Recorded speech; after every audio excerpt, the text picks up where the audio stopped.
الحمد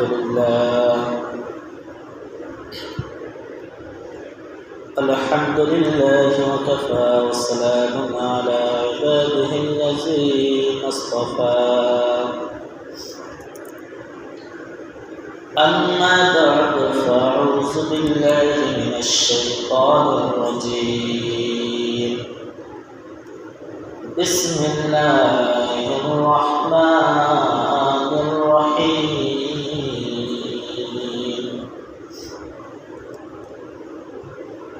يا أيها الذين آمنوا إذا نودي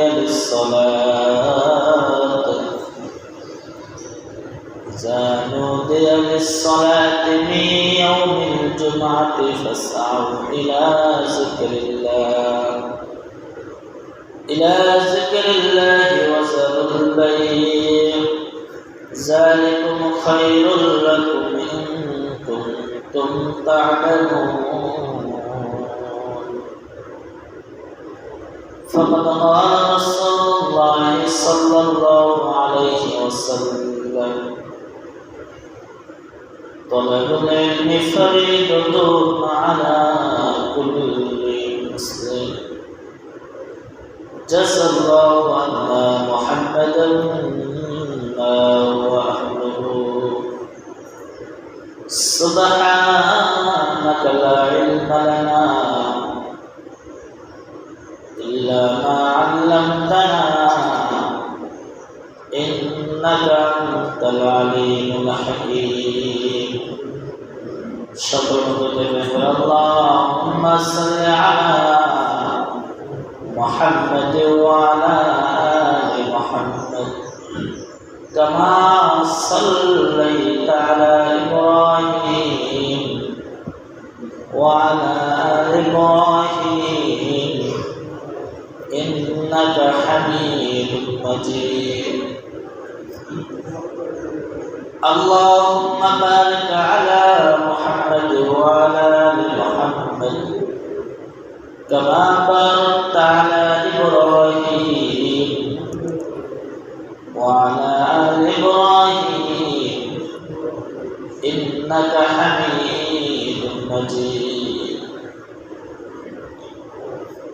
মহান রব্বুল আলামিন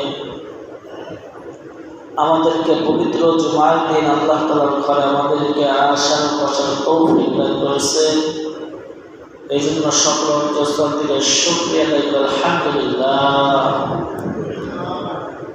আল্লাহ রব্বুল আলামিন যাকে মহব্বত করেন, যাকে ভালোবাসেন, তাকে তার ইবাদত করার তৌফিক দান করেন। আল্লাহ রব্বুল আলামিন আমাকে আপনাকে দুনিয়াতে পাঠিয়েছেন ক্ষণিকের জন্য। এই ক্ষণিকের দুনিয়ায় যে যত ইবাদত করে পরকালের জন্য অর্জন করতে পারে সেই সফলতা। আজ দুনিয়াতে আমি আপনি দুনিয়ার জন্য বেশি কষ্ট করে থাকি, পরকালের জন্য তেমন একটা কষ্ট করতে রাজি নাই, কষ্ট করতেও মন চায় না। যাদের টাকা পয়সা বেশি তাদের তো মনই চায় না, গরিব যারা আছে তাদের ইবাদত করতে ভালোই মন চায়। এই জন্য আল্লাহ রাসূল সাল্লাল্লাহু আলাইহি ওয়াসাল্লাম বলেন, বড়লোকদের থেকে গরিবরা 500 বছর আগে জান্নাতে পৌঁছবে। সুবহানাল্লাহ। কেন বললেন এই কথা? এই কথার অনেক ব্যাখ্যা আছে। যাদের টাকা পয়সা আছে দুনিয়াতে সপ্তাহে যারা জুমার নামাজ পড়ে থাকে বেশিরভাগ, তাও আগে আসে না, পরে আসার চেষ্টা করে। আর যারা দুনিয়াতে গরিব, আল্লাহকে ভয় করে, যার আমাকে তো গরিব বানিয়েছে, নামাজ কেন পড়তে হবে, পরবর্তী জিনিস আছে, পরকাল আছে, এটা মাথায় রেখে যারা 5 ওয়াক্ত নামাজ পড়ে আর জুমার দিনের ফজিলত যারা জানে, তারা জুমার নামাজের আযান হয়ে গেলে মসজিদে থেকে আসার জন্য প্রস্তুত হয়ে যায়।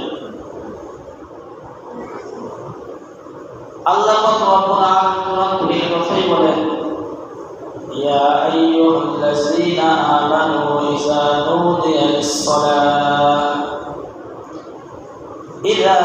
نودي للصلاة من يوم الجمعة فاسعوا إلى ذكر الله وذروا البيع হে ইমানদারগণ যখন জুমার নামাজের জন্য তোমাদেরকে আহ্বান করা হয় জুমার নামাজের জন্য তোমাদেরকে যখন ডাকা হয় দুনিয়ার সমস্ত কাজকর্ম ফেলে রেখে দুনিয়ার কাজকর্ম থেকে খানা শুনে মসজিদের দিকে নামাজের জন্য অগ্রসর হও কাল কিয়ামতের ময়দানে যখন হিসাব নিকাশের জন্য সমস্ত মানুষ দাঁড়িয়ে যাবে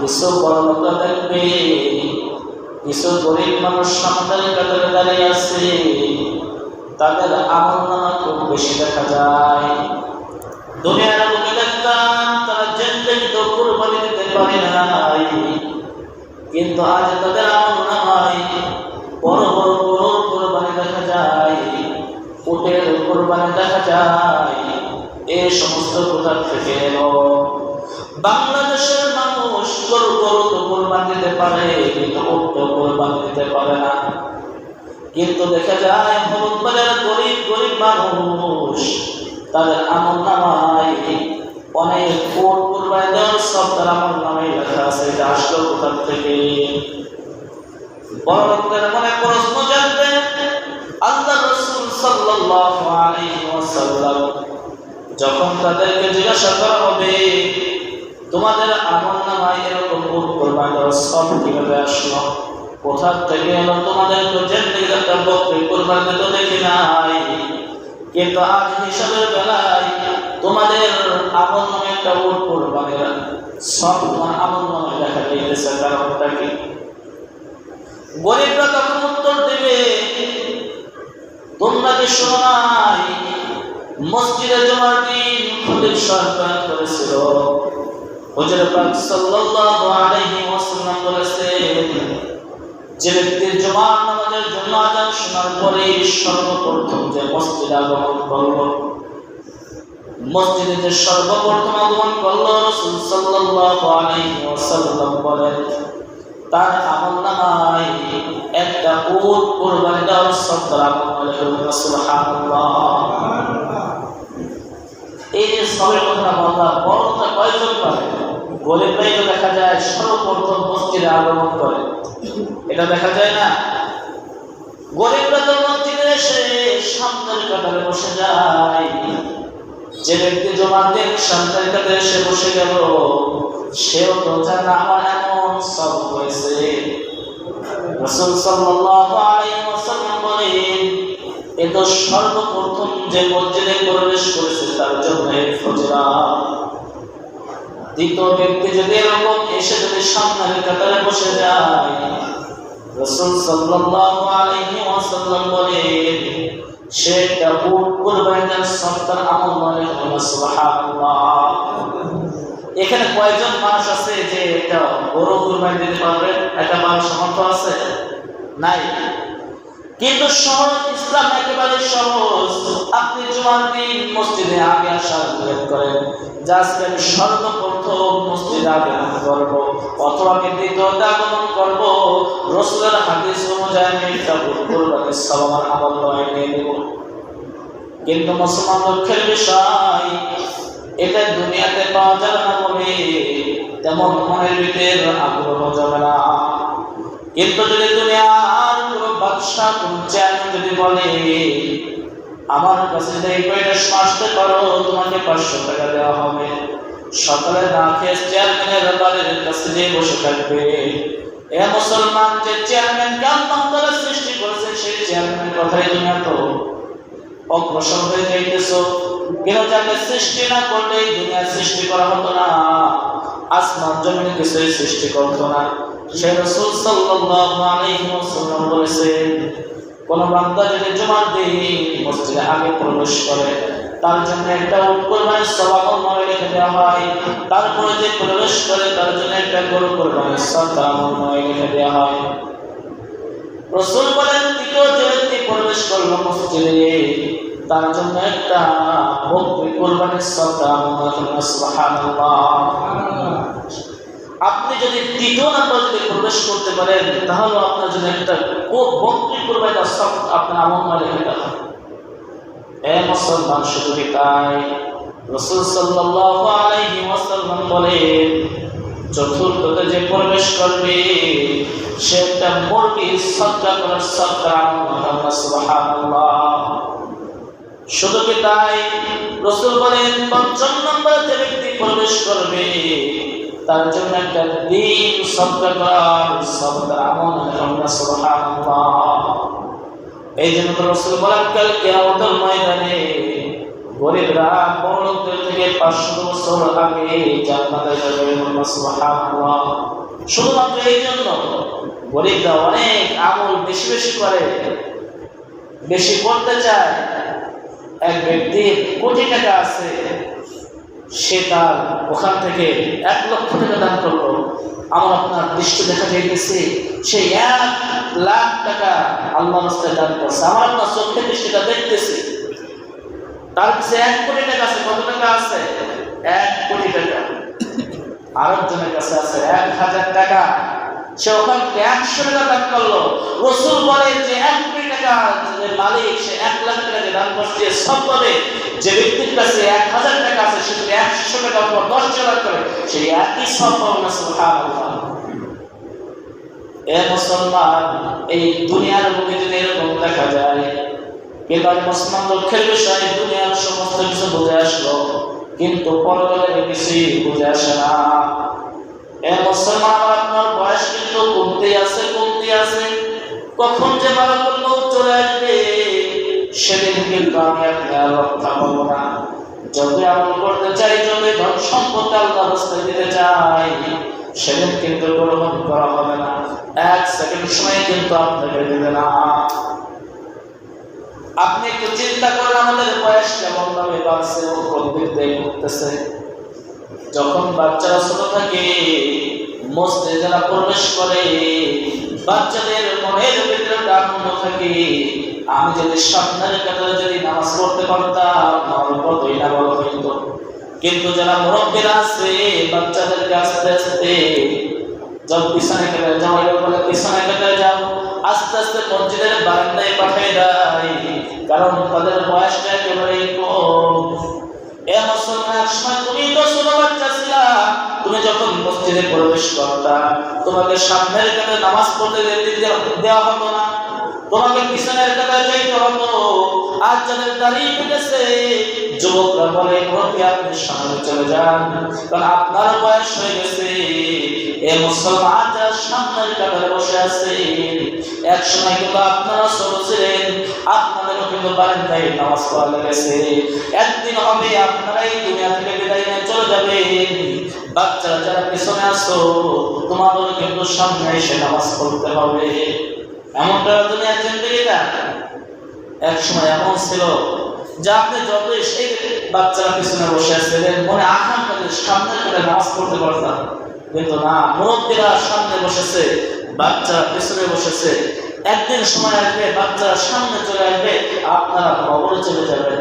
এমনটা না জিন্দেগি। এই জন্য মুসলমান, আমার আপনার বয়স কমে যাইতেছে, যেই দিন যাইতেছে হায়াত থেকে সময় কেটে নেওয়া হইতেছে। এই জন্য পরকালের কথা যদি একটু চিন্তা করি তো আমার আপনার ইবাদতে যোগ দিতে মন চাবে, ইবাদত করতে মন চাবে। আজ পরকালের কথা আমার আপনার অন্তরে নাই বলে আজ ইবাদত করতে মন চাইতেছে না। আমার আপনার মনের ধারণা এই দুনিয়াতে অনেকদিন বসবো না।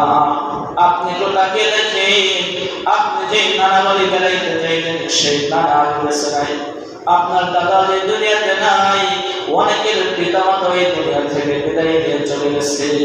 এইটুকু যদি একটু চিন্তা করে দেখেন, আজ আমার আপনার হায়াত আছে, আমার আপনার দাদার জায়গায় কিন্তু আমি বসবাস করতেছি, আমার পিতার জায়গায় আমি বসবাস করতেছি। আমার পিতা আল্লাহর কাছে চলে গেছে, আমার তো একদিন চলে যেতে হবে। ওই দুনিয়াতে কেন এত অহংকার দেখাবো? কেন নামাজ কালাম বাদ দিয়ে, রোজা কালাম বাদ দিয়ে, হজ বাদ দিয়ে, যাকাত বাদ দিয়ে আল্লাহর নাফরমানি করা শুরু করবো? এজন্য রাসূল বলেন যারা মুমিন, যারা ঈমানদার, তারা এই দুনিয়াতে ভালো থাকতে চায় না, পরকালে ভালো থাকতে চায়। এজন্য আমাদের ভালো থাকতে হবে কোথায়? পরকালে। আর পরকালে ভালো থাকতে হলে দুনিয়াতে ইবাদত করতে হবে, করবো তো ইনশাআল্লাহ, নামাজ পড়বো তো ইনশাআল্লাহ, আল্লাহর হুকুম আহকাম মতো চলবো তো ইনশাআল্লাহ। আল্লাহর হুকুম আহকাম মতো যদি না চলি, এই দুনিয়ার সমাজ মতো যদি চলি, আমরা আপনার পরকালে আমার আপনার জন্য জাহান্নাম অপেক্ষা করতেছে।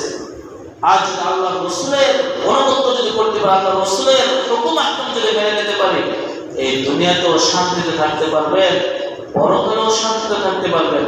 আল্লাহ আমাদের সকলকে রসুলের অনুগত্য করার তৌফিক দান করুন, আমিন। যা সুন্নাত পরিচালিত করার জন্য সুন্নাত করুন।